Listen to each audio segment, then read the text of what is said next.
উনি যে প্রশ্ন করলেন নাম্বার 2, এই পৃথিবীতে সূর্যের কিরণ এমন এক জায়গায় পড়ছে এর আগেও পড়ে নাই, কিয়ামত পর্যন্ত পড়বে না, বলো এটা কোথায়?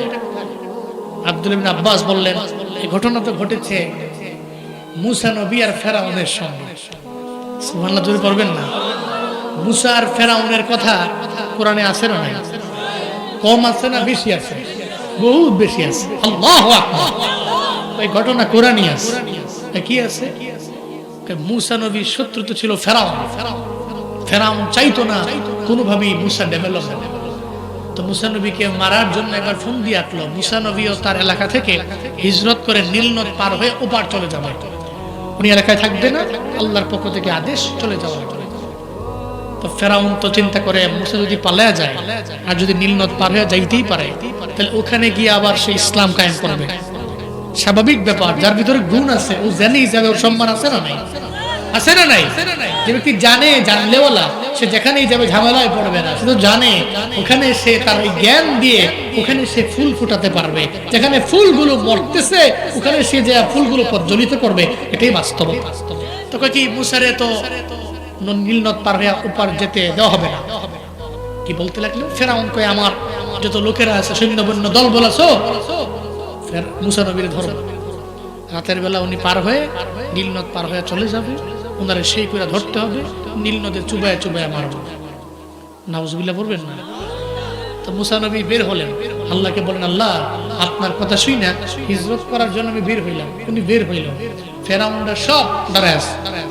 এখন এদের সামনে তো আল্লাহ পাক মুসা নবীকে ধরা খাওয়াবে না, কারণ ফেরাউনের সঙ্গে কেউ নাই, মুসা নবীর সঙ্গে কি আছে? আল্লাহ কয়, ঘুম, ফেরাউনে ধর। তন্দ্রা নিদ্রা কথা মানে কার? জোরে করে কার কথা মানে? আল্লাহর কথা মানে। ধর। সঙ্গে সঙ্গে ফেরাউন ঘুমিয়ে গেছে। ফেরাউনের দলবল যা আছে সব নাক টেনে ঘুম দিয়েছে। মুসা নবী আর মুসা নবীর দলবলরা সব এবারে ফাঁকি দিয়া চলে গেছে। সুবহানাল্লাহ, জোরে করবেন না? গেছে কই? নীল নদীর সামনে। যায় দেখা যে রাস্তা নেই, এখন পার হবো কেমন? নীল নদ তো পার হওয়া লাগবে। তো মুসা নবী যারা কওমের লোকেরা আছে, কেমনি সম্ভব, কেমনি কি করবো কওমি? মুসা নবী কয়, চিন্তা করো না, লা তাহজান ইন্নাল্লাহা মা'ানা, চিন্তা করো না, সঙ্গে কি আছে?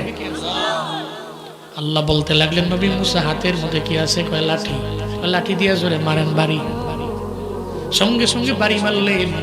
বাড়ি মারতে দেরি আল্লাহ পাক রব্বুল আলামিন একটা না, দুইটা না, তিনটা না, মুসা নবী এবং মুসা নবীর কওমের জন্য আল্লাহ রাস্তা বানায় দিলেন 12টা। কয়টা রাস্তা হয়ে গেছে? 12টা। মুসা নবী কয়, কিরে হইছে? কে বানাইছে? আল্লাহ। সুবহানাল্লাহ। নামো, নাম তো রাস্তায়। মুসা নবী আর তার দল বলে লোকেরা যাচ্ছে, ওদিকে ফেরাউন নির্দিষ্ট সময়ে ঘুম থেকে জাগছে।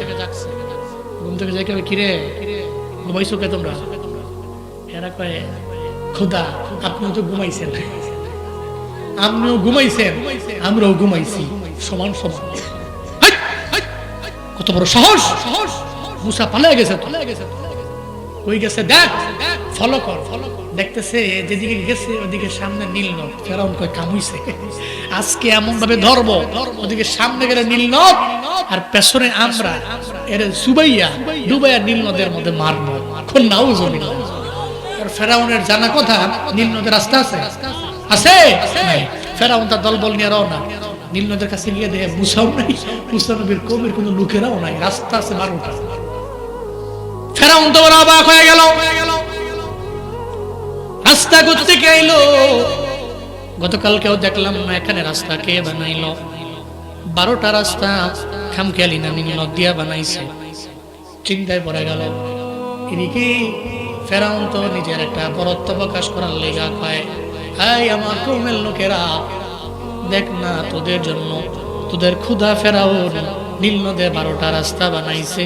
ডাহা মিথ্যা কথা করা যাবে কিনা? নাউজুবিল্লাহ। দেখছো না, চিনছো না? ক্ষুধা রাস্তা বানাইছি 12টা। ফেরাউন তো মনে মনে কয়, উপর দিয়া যাই কই, আসলে তো রাস্তা আমি বানাই নাই, ঝামেলা একটা উইটে যেতে পারে। সব ভিড়ে নামায় দিস, তোরা নামো। হ্যাঁ নামে, ঘোড়ার উপরে দাঁড়ায় রইস, স্ট্রেট ফরওয়ার্ড ঘোড়া, তুমি নামো না। তারা নামো, কারণ জানে ঝামেলাটা করে যাবো মাঝখানে গেলে কি জানি কি হয়ে যায়, কারণ রাস্তা তো হে বানায় না। এরপরে ঘোড়ার মধ্যে বসে রইল। আচ্ছা বলেন তো আল্লাহ পাক দেখে কি দেখেন? ফেরাউন যে নামে না, হের লগের দিকে নামায় দিছে। আল্লাহ কয়, এই ফেরেশতা, তারে নামানোর জন্য এমনি হবে না, তুমি নিজে একটা বেডি ঘোড়া সাজো। সেই যে ঘোড়ার উপরে বসে রইছে ওটা বেড়া ঘোড়া, আর বেড়া ঘোড়া যদি বেডি ঘোড়াটা দেখে এর মাথা তো এমনি নষ্ট হয়ে যাবে। কথা বলেন ঠিক কিনা বলেন? ফেরেশতাকে আল্লাহ বললেন, ফেরেশতা বেডি ঘোড়ার ভাবসাব লইয়া ফেরাউনের ঘোড়ার সামনে গিয়া ড্যান্স, এমন জোরে ড্যান্স মারতেছে, ফেরাউনের ঘোড়া তো মাথা মাথা নষ্ট হয়ে গেছে। ফেরাউনের ঘোড়া কয়, তুমি কি এর ফেরাউনটা নেতা কোনো টাইম আছে নাকি? আমি ফাইয়ালেছি সঙ্গিনী, আবার বেডি ঘোড়া, আবার ফেরেশতা বেডি ঘোড়া সাজছে, কি সুন্দর, এটা দেখে মাথা নষ্ট। ফেরাউন তো তার লাগাম ধরে রাখতে পারে না। আল্লাহ কয়, ফেরেশতা তার সামনে গিয়া লাফ দিয়ে রাস্তায় নামে। বেডি ঘোড়া রাস্তায় নামছে, ফেরাউন তো নামবার চায় না, লাগাম ধরে রাখে, কিন্তু বেডি ঘোড়ার আকর্ষণে বেড়া ঘোড়া লাফ দিয়ে রাস্তায় নেমে গেছে। সুবহানাল্লাহ, জোরে পড়বেন না? وَمَكَرُوا وَمَكَرَ اللَّهُ وَاللَّهُ خَيْرُ الْمَاكِرِينَ। চিল্লা আল্লাহু আকবার। আল্লাহ কয়, ফেরাউন রে, চক্রান্ত করলি, পরিকল্পনা করলাম আমি রব, পরিকল্পনা করলাম আমি আল্লাহ। আল্লাহ চাইতে উত্তম পরিকল্পনাকারী জমিনের মধ্যে কেউ নেই। আল্লাহ পাক রব্বুল আলামিন পরিকল্পনা করতে লাগলো। এবার তো ঘোড়াও দৌড়ায়, ফেরাউনের ঘোড়াও দৌড়ায়, সামনে বেড়ি ঘোড়াও দৌড়ায়। ফেরাউন কয়, দাঁড়া রে, যাইস না, কি এর ঘোড়ায় তো কথা মানে না, কয় তোরে গোনার টাইম নেই, আমি আমার সঙ্গিনী বয়ে গেলাম, দৌড়ে রওনা। একটা পর্যায়ে যখন মাছ নদীর মাঝে চলে গেল, আল্লাহ কয়, ফেরেশতা আর যাওয়ার দরকার নাই, যদি আরো যাও তাহলে নদীর কিনারায় চলে যাবে। ফেরাউন তো আমি আল্লাহ বাঁচিয়ে রাখবো না, আজকেই তো তার মরণ হয়ে যাবে, তুমি চলে আসো। সঙ্গে সঙ্গে বেড়ি ঘোড়া হঠাৎ করে আবার হাওয়া হয়ে কোথায় যেন পরে চলে গেল। এবার তো ফেরাউন কয়, বেড়া ঘোড়া রে, কত মানা করছিলাম বেড়ির পিছনে দৌড়াইস না, কিন্তু বেড়ির পিছনে দৌড়াইতে যাইয়া তুইও মরলি, আমারও মারলি, তুইও মরলি তো আমারও মারলি, হ্যাঁ উড়ে গেছে গা। আল্লাহ কয়, নীল নদের পানি, তুমি কথা মানো, আমি আল্লাহর কথা তুমি মানো, আমি জানি তুমি আমার কথাই তো মানো। কারণ মুসা নবীর লাঠির পাওয়ারে নীল নদের পানি তুমি রাস্তা বানাইলা, এখন তো আমি আল্লাহ বললে তুমি আবার আগের মতো পানি হয়ে যাবা। আল্লাহ কয়, পানি রে, তুমি আগে যেমন ছিলে তেমন হও, আগের মতো রাস্তা তোমার হওয়ার দরকার নাই, তুমি পানি দিয়ে এই রাস্তায় আগের মতো বানায় ফেলাও। ওই রাস্তা হঠাৎ করে পানি হয়ে গেছে।